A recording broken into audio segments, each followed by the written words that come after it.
Muy bien, tengan ustedes buen día. Vamos a comenzar con nuestra sesión de hoy, que es ya un segundo, es ya 24, es ya día 24 de noviembre del 2020. Me coloco aquí nada más para hacer la calibración del color. Ahora, este día estamos utilizando, nada más me doy el giro, estoy utilizando ahora la cámara del iPhone. Estoy utilizándola a 4K con 30 frames de velocidad por segundo, y que estoy tratando de seguir ahora las recomendaciones. Ayer vi una entrevista de dos de los blogueros más populares que uno se encuentra cuando habla de temas fotográficos, uno con cámaras de celulares y el otro de cámaras regulares. Y una de las recomendaciones, unos son los de Fotolari, no recuerdo sus nombres, son dos españoles muy agradables y bastante simpáticos, que tienen la peculiaridad de que ellos, su look es básicamente el mismo, el cabello totalmente a rape, peloncitos, y que se dejan más o menos crecer la barbita y el bigote, y además la peculiaridad de que ellos utilizan unos lentes de estos de marco grueso, lentes de pasta, exactamente del mismo modelo. Entonces cuando uno no se fija se ven exactamente igual. La diferencia es que uno es bastante más chaparrito que el otro. Uno tiene cierto estrabismo, que es lo que hace que se note la diferencia cuando uno ya pone un poquito más de atención, pero al principio sí se saca uno de onda cuando los ve y parecen gemelos de primera instancia.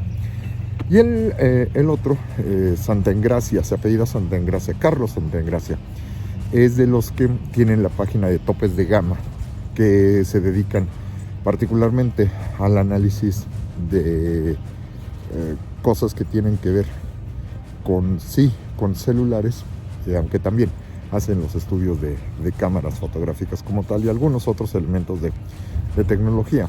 Y pues representarían básicamente como a dos generaciones, ¿no?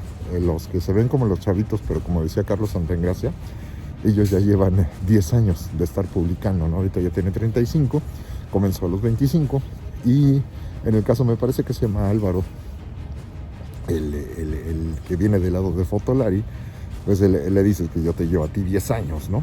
Entonces ahí encontramos estas visiones generacionales, que fue muy interesante lo que platicaban.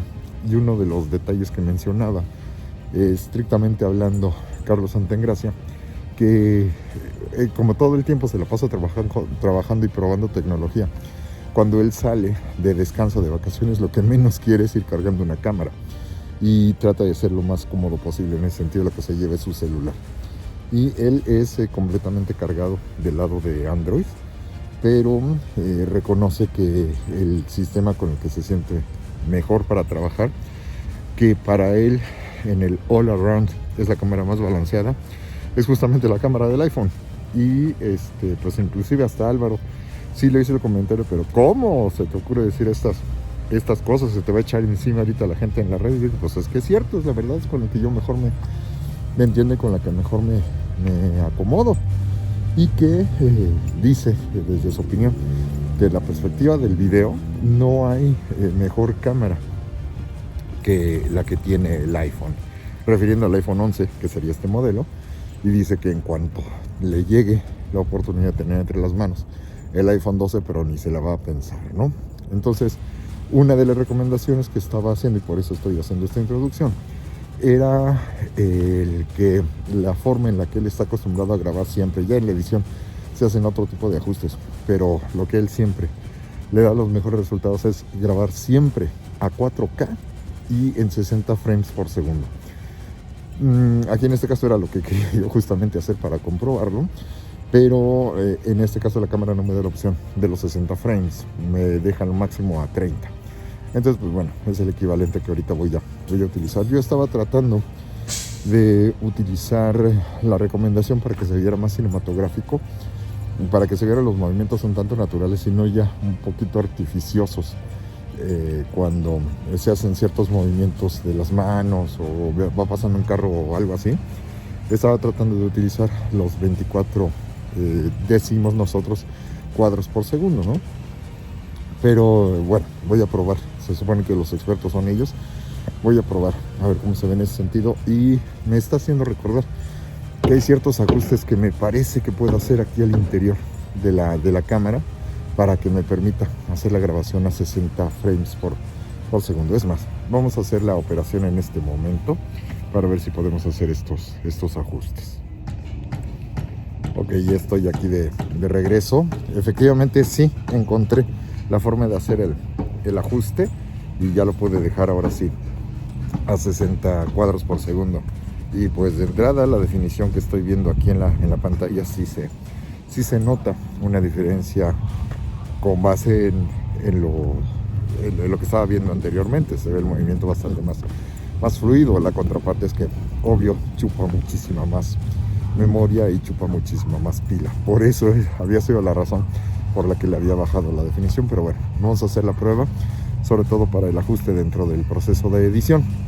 Entonces, ya habiendo sacado de mi organismo la explicación técnica del por qué ahorita estamos utilizando el iPhone 11 a 4K y a 60 cuadros por segundo, bueno, nada más remarcar que estoy utilizando el gimbal, el Osmo OM4, para que mantenga un mayor nivel de estabilización, aunque también ayer Carlos Santengracia hacía el comentario de que la estabilización de estas cámaras, y él particularmente se refirió a 3 marcas en el caso de la gama alta, y que pues bueno, evidentemente su programa pues también se llama topes de gama, y los de Fotolari también van sobre la misma línea. Las 3 cámaras que pertenecerían a las 3 marcas que tienen la gama más alta, que también evidentemente pues son los más caros, van a ser no necesariamente en orden de importancia el iPhone, el Huawei y el Samsung.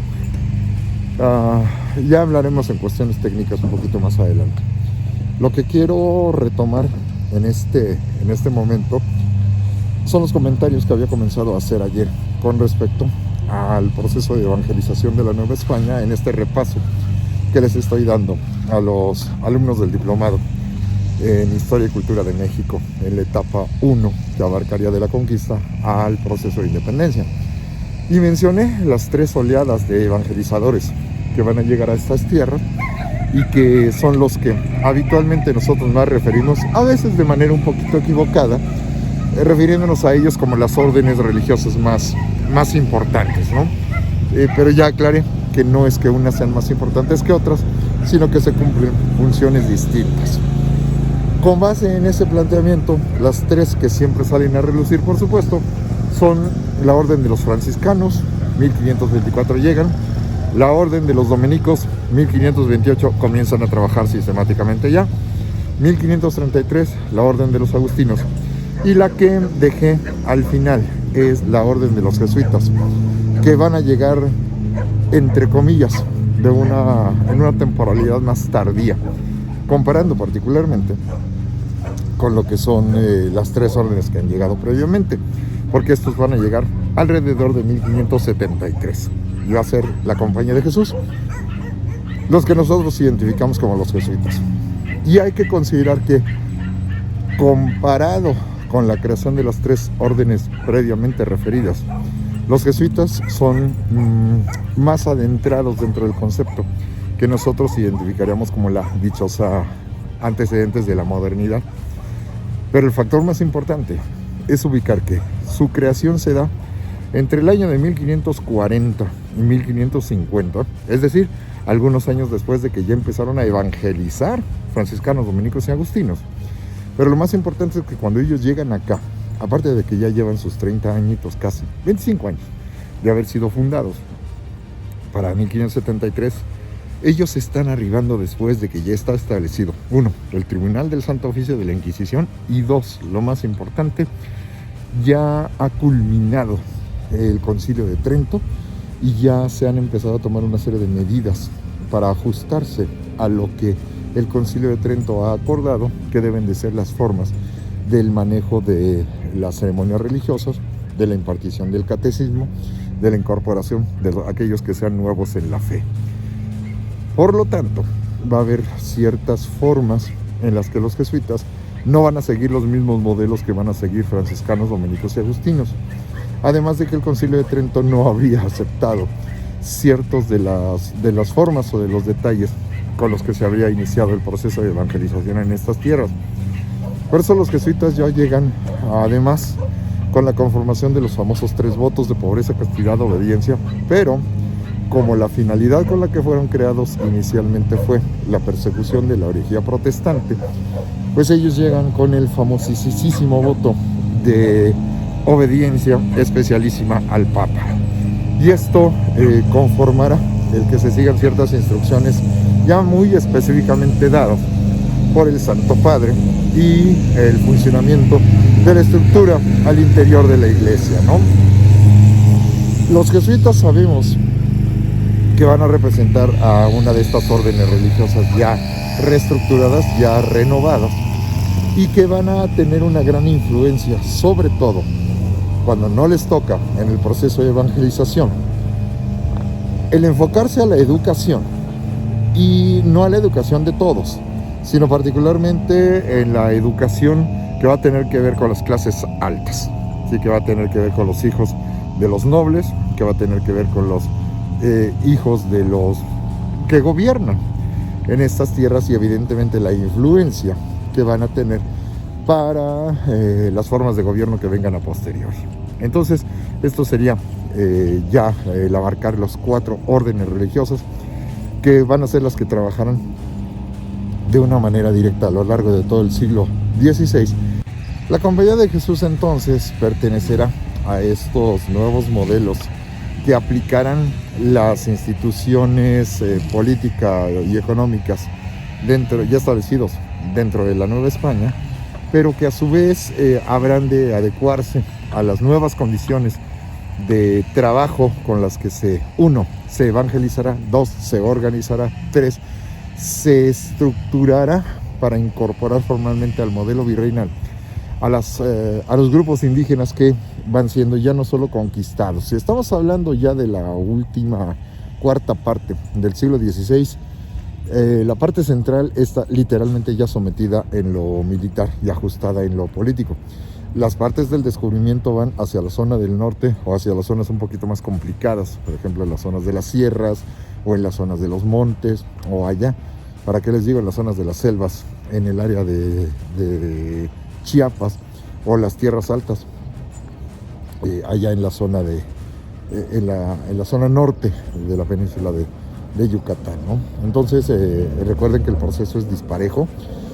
Ya para qué menciono el caso de lo que va a ser Guatemala, lo que va a ser Belice, lo que va a ser Honduras, regiones a las que poco a poco se va llegando, pero pues se sigue hablando todavía del proceso, ya olvídate, de conquista, ¿no? Están apenas iniciando el proceso de descubrimiento. Y por supuesto va a implicar también que va a haber ciertos grupos que se van a resistir a que se lleven a cabo estos ajustes y estos cambios, ¿no? Entonces, hablando especialmente de la parte central, específicamente, que es de la que nosotros hablamos habitualmente, pero tendemos a hacer esta sobregeneralización, ¿no? De que ya, con esto todo el territorio quedó dominado y conquistado. En las regiones, sobre todo del altiplano central, un poquito hacia afuera, abarcando hacia la zona de Hidalgo, un poquito hacia la zona de lo que para nosotros es Cuernavaca y algunas de estas regiones.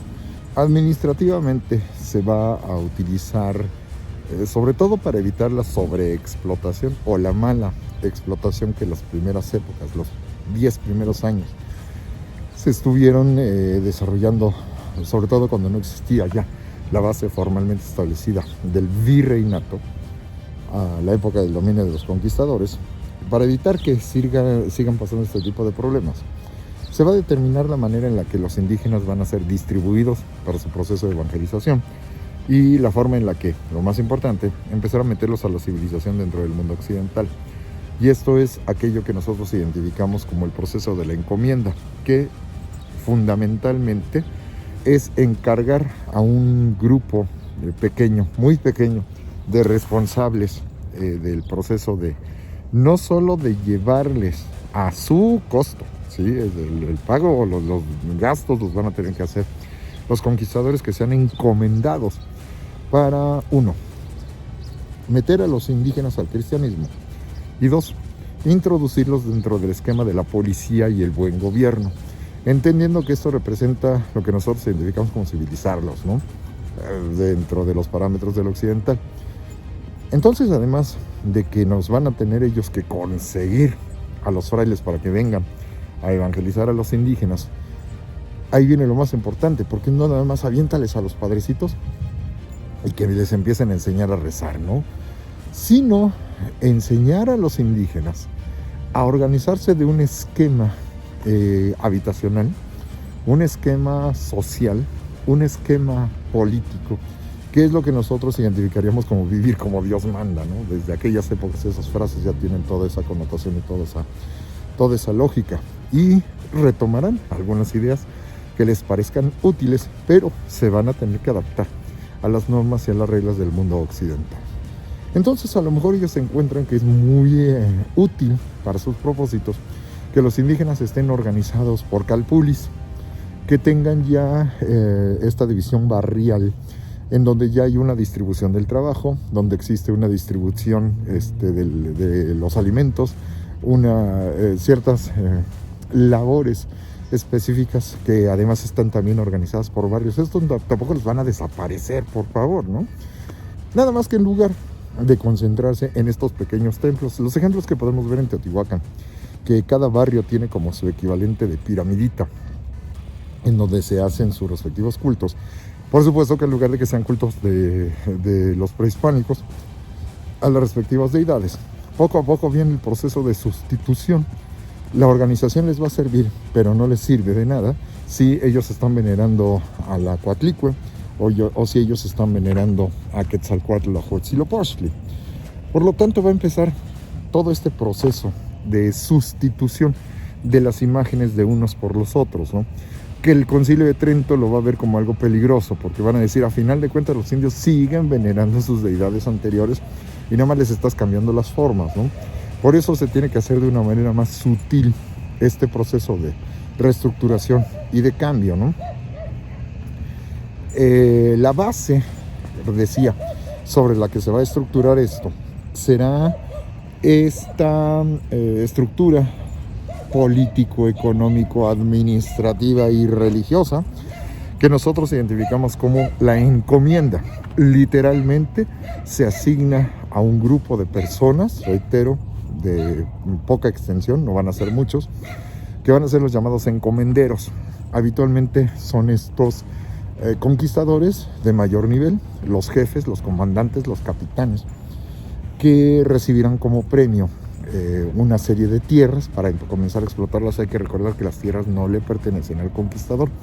Ellos vinieron en nombre del rey, ellos vienen en nombre del soberano, en nombre del mismo toman las tierras y el soberano les concederá la merced, les dará la gracia de nombrarles regentes terrenales, pues, y la forma en la que ellos reciben esta labor y los títulos que van a recibir va a ser justamente el de encomenderos. A ellos se les encomienda civilizar y evangelizar a estos indígenas, y el resultado es que entre ellos se van a comenzar a repartir los terrenos que ya hayan sido sometidos sus gobernantes para los nuevos que los van a sustituir, que serán los encomenderos.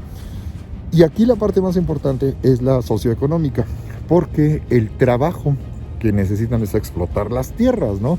Y se tienen que construir los caminos, y se tienen que reestructurar las ciudades, se tienen que destruir los templos viejos, se tienen que construir los templos nuevos, se tienen que construir los conventos, se tiene que traer a los frailes, se tienen que conseguir los recursos para hacer las construcciones, para sostener a los frailes, para reestructurar a los indígenas. Es una labor titánica la que se va a hacer en este sentido.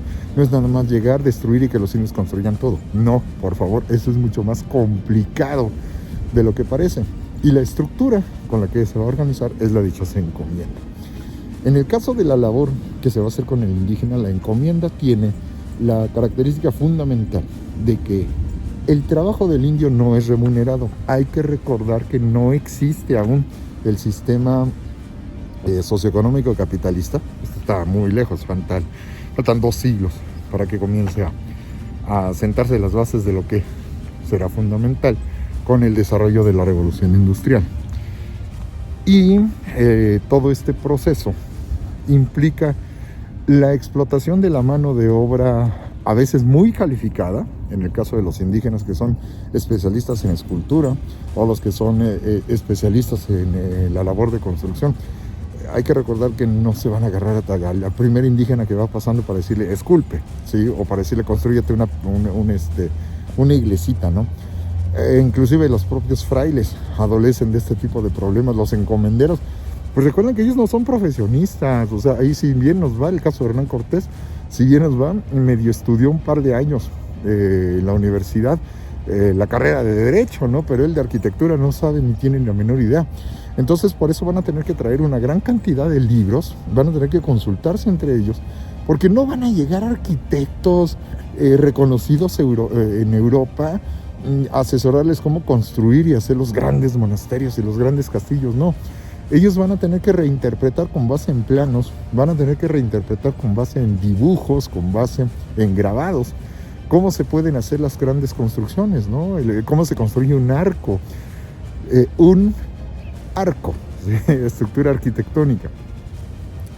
Y esta labor pues, nos permite ver ahí cuando ustedes puedan, léanse la arquitectura mexicana, la base conventual, ¿no? Los conventos de México, la gran obra de este señor Kubler, y todo lo que va a representar estos estudios de una arquitectura que de hecho recibe la herencia todavía de un mundo medieval europeo claramente definido, ¿no? Y a muchos te dicen que literalmente el medievo y la arquitectura gótica, literalmente se vino a morir aquí. Entonces, por eso van a ustedes a encontrar, sobre todo en estos conventos del siglo XVI, que llegan a ver estas estructuras en las partes correspondientes a las bóvedas, en donde si bien ya comenzamos a encontrar las primeras construcciones, sobre todo en el caso de las cúpulas, las pechinas, estos como triángulos invertidos que sostienen el tambor, este círculo que servirá de base para que se construya sobre él la cúpula respectiva, la bóveda de media naranja, etcétera.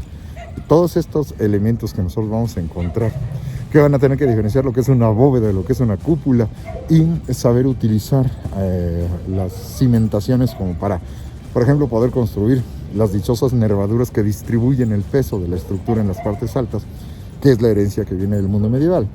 Pero las nuevas técnicas de construcción implica que ya no necesariamente la base de las nervaduras góticas tengan una función arquitectónica estructural, sino que ya incluso llegan a ser más de adorno que de otra cosa, ¿no? La evolución está viéndose ya muy notoria, y este proceso de cambio y ajuste se encuentra claramente desarrollado en distintas partes, en las distintas, diríamos, utilizando términos arqueológicos, las distintas etapas constructivas, ni más ni menos que de la Catedral Metropolitana.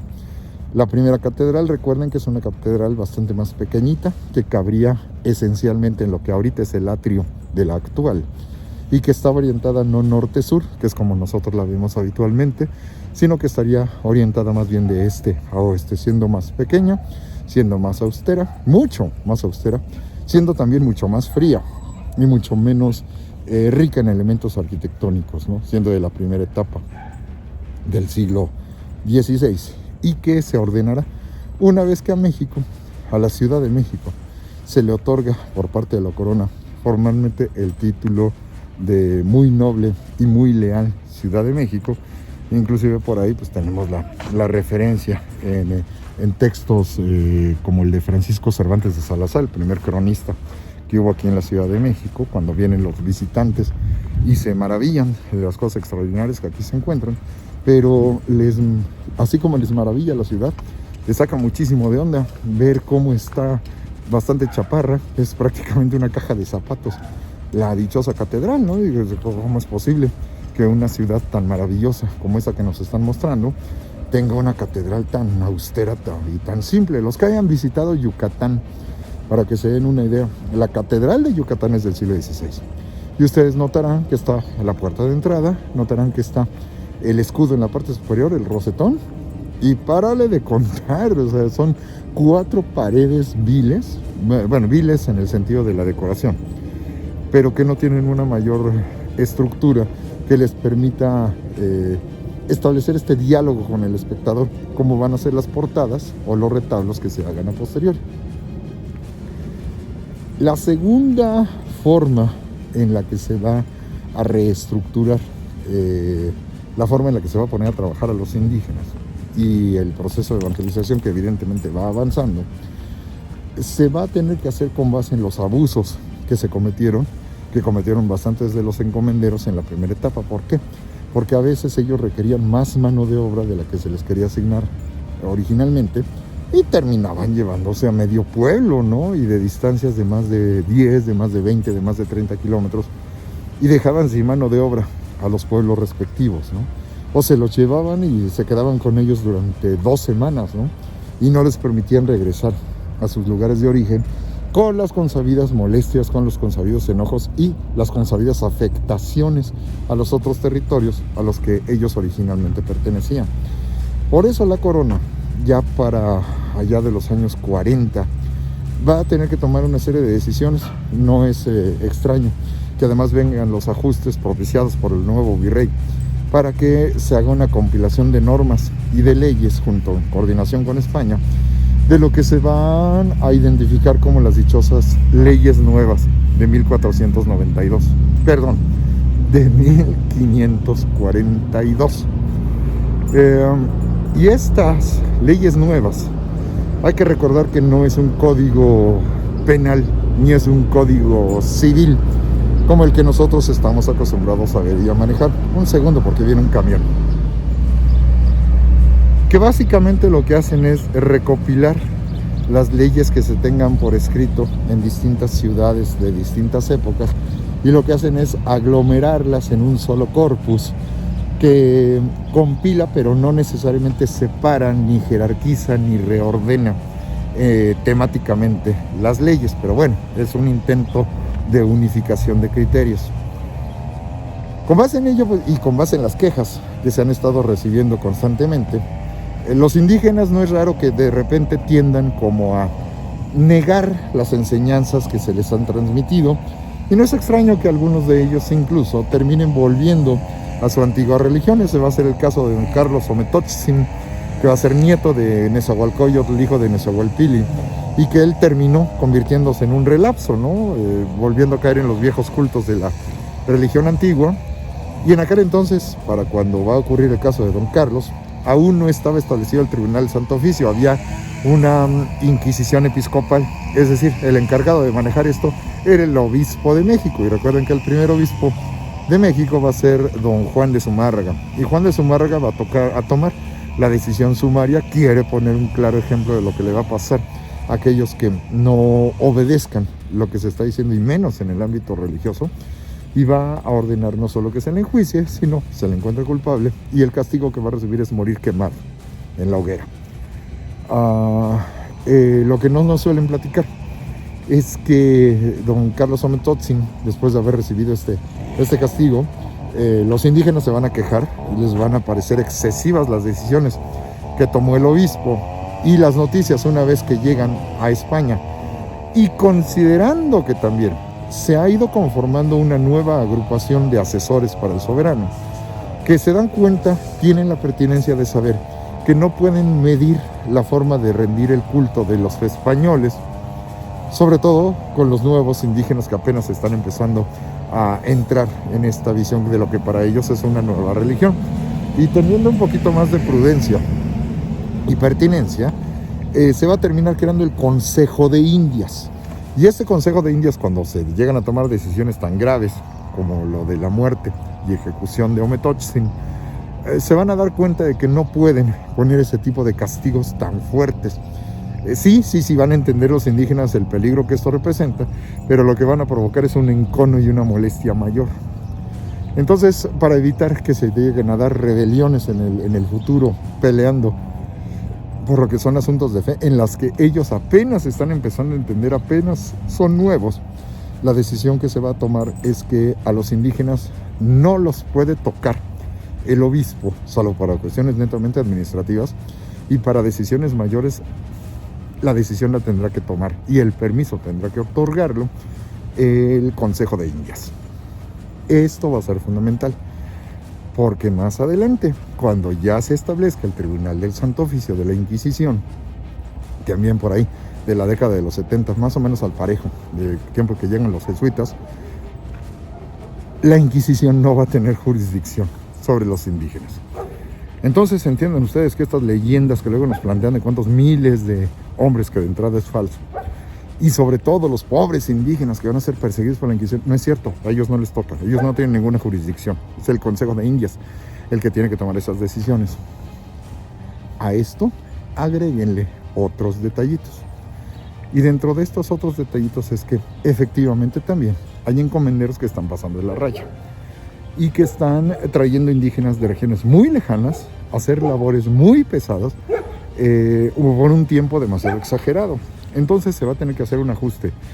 Se van a limitar las fundaciones de nuevas encomiendas, se limitan, si mal no recuerdo, básicamente un máximo de 30, y comienza a circularse el rumor de que las encomiendas no podrán durar más allá de la vida del encomendero originalmente designado.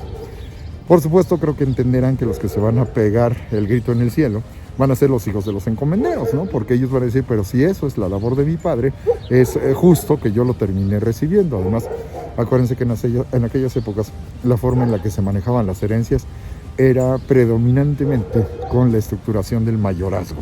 El hijo mayor es el que va a heredar el cargo de encomendero y por supuesto las tierras las heredará él a su propio hijo para mantener la estructura sin cambios, ¿no? Ahí es donde va a venir una serie de problemas y de demandas judiciales hacia la corona o hacia el virrey, porque los hijos de los conquistadores no van a estar de acuerdo con ello.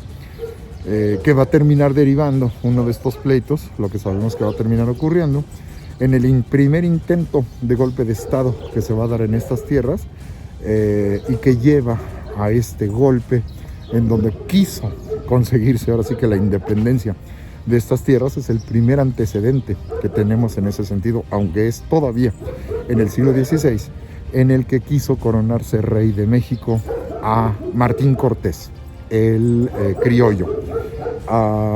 Junto con él pues van a estar otro grupo de encomenderos como los hermanos Ávila Alvarado y su propio medio hermano, el otro Martín Cortés, en este caso el mestizo, el hijo de Hernán Cortés y la Malinche.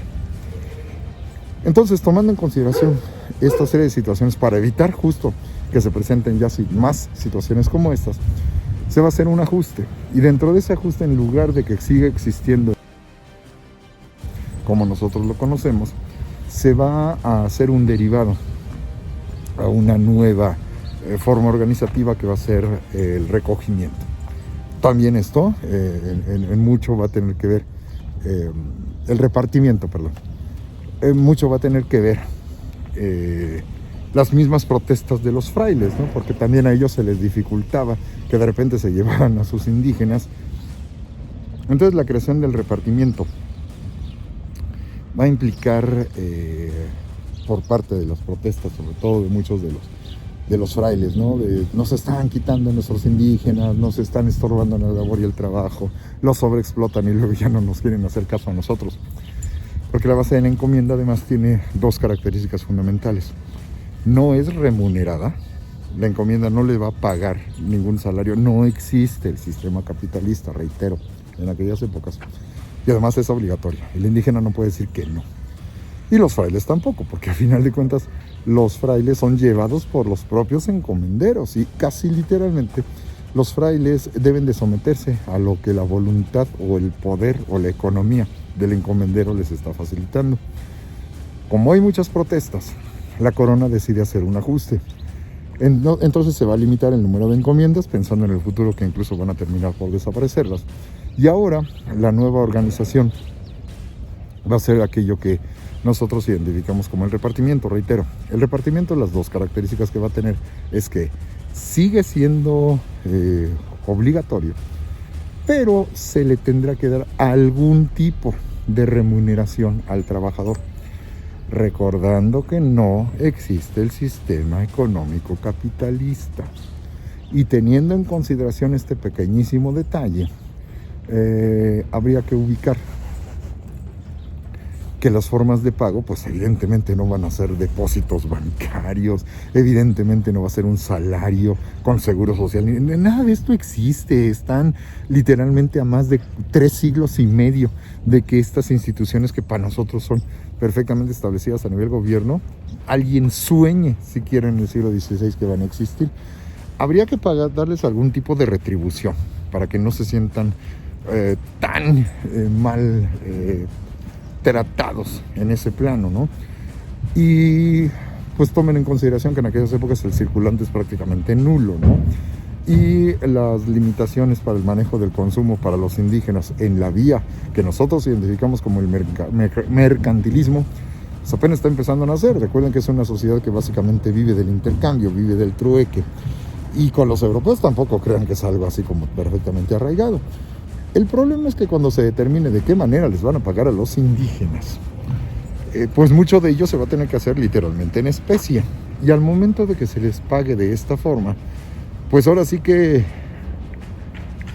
el pago tendrá que ser acorde a las posibilidades del antiguo encomendero y ahora encargado del repartimiento.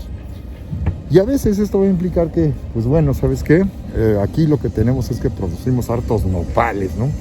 Entonces, pues se les va a pagar con cargas de nopales. En un principio puede parecer algo positivo, pero cuando con lo único que les pagas es con nopales, evidentemente, después de cierto tiempo, se les pueden echar a perder. Acuérdense que no existe la refrigeración. Una dieta basada única y exclusivamente en nopales como que tampoco es lo más óptimo que ellos puedan querer o puedan desear. Y eso en el caso de los que les digo que a lo mejor les puedan pagar con nopales, ¿no? Y en el caso, por ejemplo, hubo una demanda, sí hubo una denuncia en donde acusaban que sí les pagan, de que les pagan, pero el señor encomendero tiene un negocio de fabricación de zapatos, ¿no? Literal. O en este caso trabajando, si quieres, con cacles, ¿sí? Ponen artesanalmente a sus indígenas a producir huaraches, según nuestros conceptos. Pero resulta que hay un indígena que es el que mete la demanda al Consejo de Indias, en donde dice, es que de que me pagan, sí me pagan, pero el señor ya van, por supuesto, se tienen que poner de acuerdo en la periodicidad. No existen las quincenas, ni existen los meses, ni existen la estructuración del asalariamiento, como nosotros lo conoceríamos en época contemporánea, ¿no? Entonces, imagínense que te están pagando, sí, pero te pagan con puros zapatos.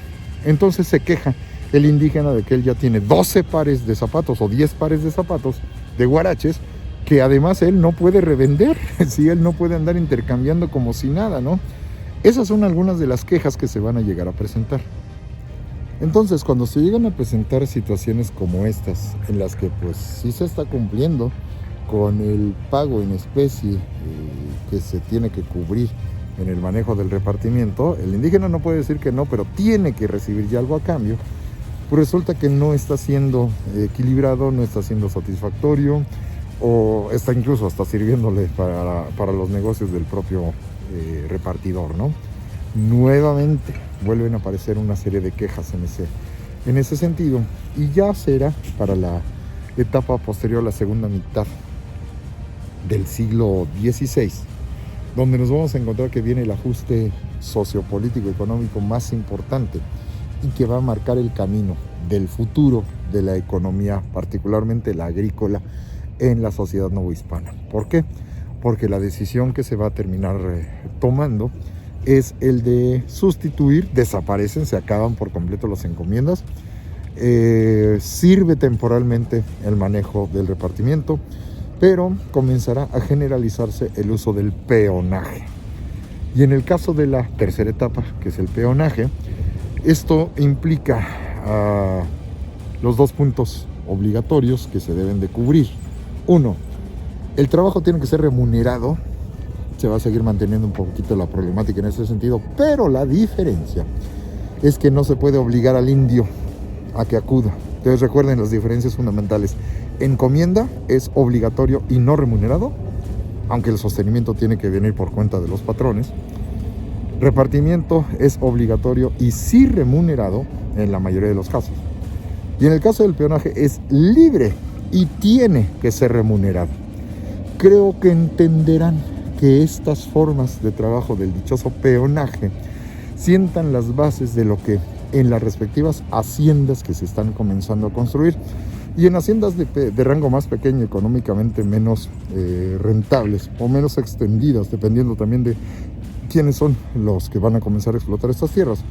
Creo que entenderán que están haciendo lo que nosotros conocemos como la hacienda y nacen las rancherías, ¿sí? Nacen los dichosos ranchos que van a contratar a sus trabajadores para que les cuiden el ganado y les funjan como pastores, que los van a contratar como mano de obra para cosechar, para sembrar, para guardar y cargar las cosas, para ayudar en las labores internas, para la servidumbre, etc. Y esta es la base fundamentalísima para la historia de México en su base económica de la agricultura, porque sabemos que este sistema del peonaje va a terminar llegando hasta el siglo XX. Y que es esta también leyenda negra que se ha construido con base a estas haciendas donde explotan y matan a golpes a los trabajadores que viven literalmente como esclavos. Hay muchos intereses cruzados, unos que vienen desde la historia de la conquista, otros las leyendas negras de cómo va a funcionar el sistema mal llamado colonial. Y por supuesto lo que lo acabo de rematar va a ser la época porfiriana, ¿no? En donde también los intereses de la visión netamente revolucionaria pues van a poner literalmente como si los trabajadores vivieran todos encadenados y murieran constantemente por miles, si no es que por millones, con la explotación del patrón desgraciado, casi que le faltan los colmillos, los cuernos y la cola, que se dedican a matar a estos indígenas al por mayor. Eso es mucho de lo que construyó la historiografía de la posrevolución. Entonces creo que ya tenemos varios elementos para recordar, más los apuntes que ustedes tienen, de cómo funciona el proceso de evangelización, de cómo se van a establecer las bases socioeconómicas y pues bueno, el otro punto que sería importante, si ya tenemos la figura del virrey a partir del año de 1535, habría que considerar, siendo inaugurada la línea de los virreyes por parte de don Antonio de Mendoza, ¿qué funciones tiene el virrey?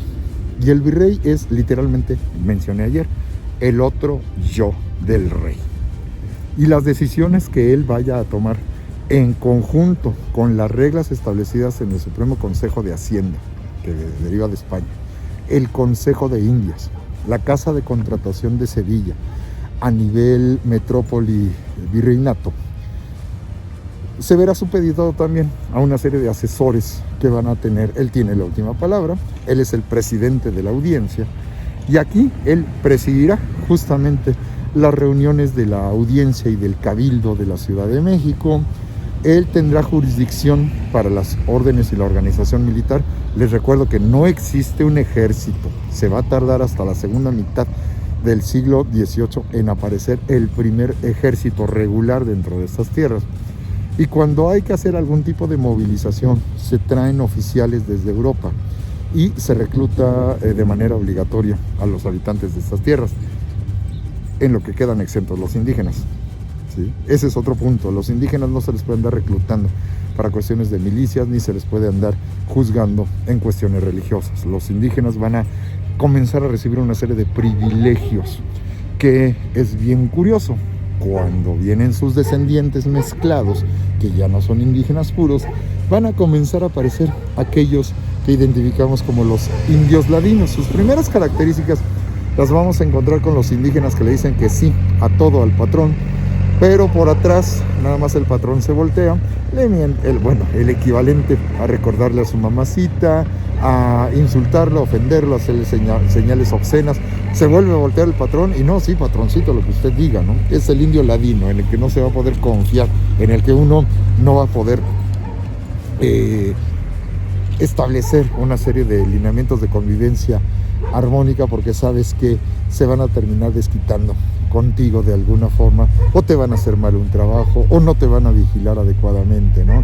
El indio busca las maneras también de desquitarse, a veces con justicia y otras no tanto, porque así como hay malos patrones, también va a haber patrones responsables y va a haber patrones, los menos, pero también van a existir, que van a ser irresponsables, para irnos eliminando esta línea del indio y pueblo bueno y el desgraciado gachupín maldito explotador, ¿no? Sobre todo en esta línea contemporánea en donde ser rico es malo y ser bueno y ser pobre es bueno, ¿no?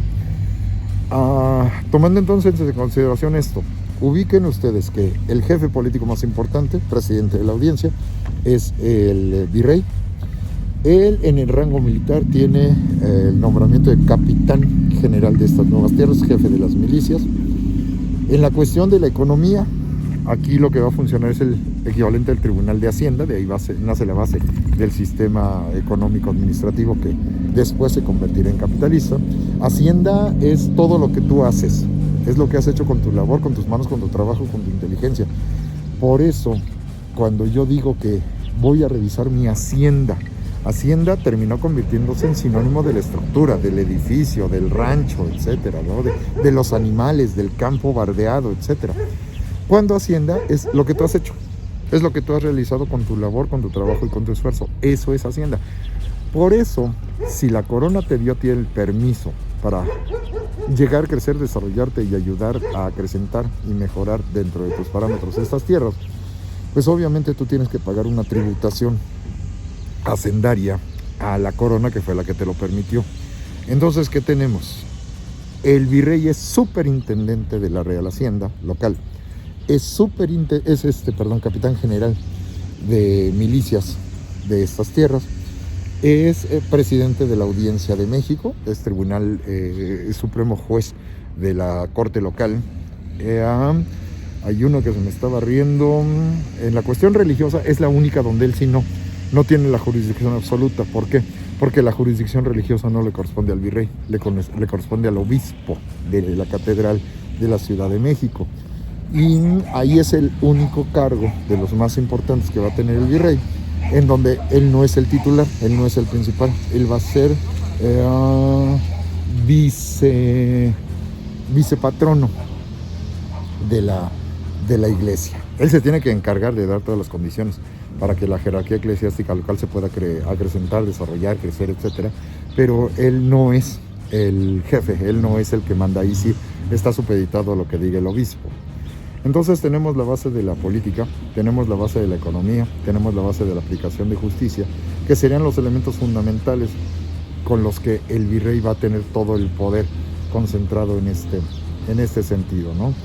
Entonces, bajo estos lineamientos, tenemos ya la base de cómo funciona la estructura desde la línea política del soberano, el virrey y el otro yo del rey, lo que va a ser el obispo, el encargado de hacer la aplicación del sistema religioso ya establecido, con las dos bases fundamentales que van a ser el clero regular, que son los que se dedican a la evangelización propiamente, o los que se dedican a la oración, o los que se van a dedicar más adelante a las labores hospitalarias o a la educación de ciertas personas de las clases de los estamentos intermedios, ¿no?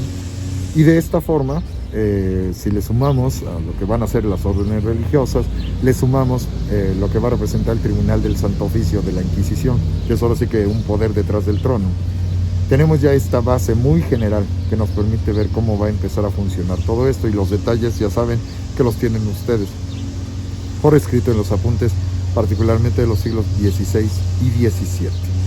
Estos serían los lineamientos generales de repaso que nosotros podremos tener para estos momentos y que les iré adosando ahora con cuestiones del desarrollo cultural y social, recordando muchas de las cosas que ya hemos visto previamente, pero eso lo haremos en subsecuentes retrodicciones.